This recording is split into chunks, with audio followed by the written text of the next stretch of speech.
Namoaka fanambarana ihany koa androany ny coalition des jeunes alliés de mon ami Pierrot fa hanoana nandremato Pierrot rajonarvelo izy ireo fividianana firenena voarakitra ao anatin'izany fanambarana navoakan'izy ireo izany moa fa mahafeno ny fepetra hahafahana mitondra ny firenena ny kandidà izay tohanan'izy ireo. Hanoana tsy misy fepetra ny kandidà Pierrot rajonarvelo ireo mpikambana avy amin'ny coalition des jeunes alliés de mon ami Pierrot araky ny fanambarana izay nataon'izy ireo. Mahafeno ny fepetra tokony hananana amin'ny fitondrana sy fitantanana ny Repoblika fahaefatra ity kandidà amin'ny fividiana filoham-pirenena ity araky ny fahatsapan'ireo mpikambana.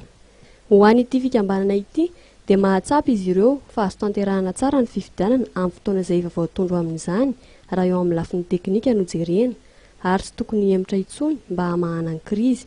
Izany no isiany antony anaovana ity fanambarana ity. Le fepetra zany dia voalohany indrindra dia aminay ny olona mitondra firenena zany dia olona tia fihavanana matahotra an'Andriamanitra ary ihany koa manaja ny lalàna velona.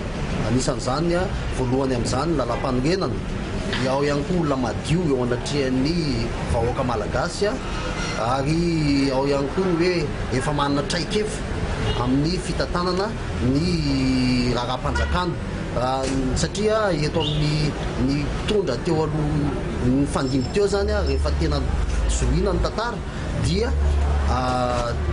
kisendrasendra daholo no nahatonga azy ireo teo amin'ny fitondrana ka tsy nisy fiomanana ary tsy mivolavolaina andeha hitondra firenena izany.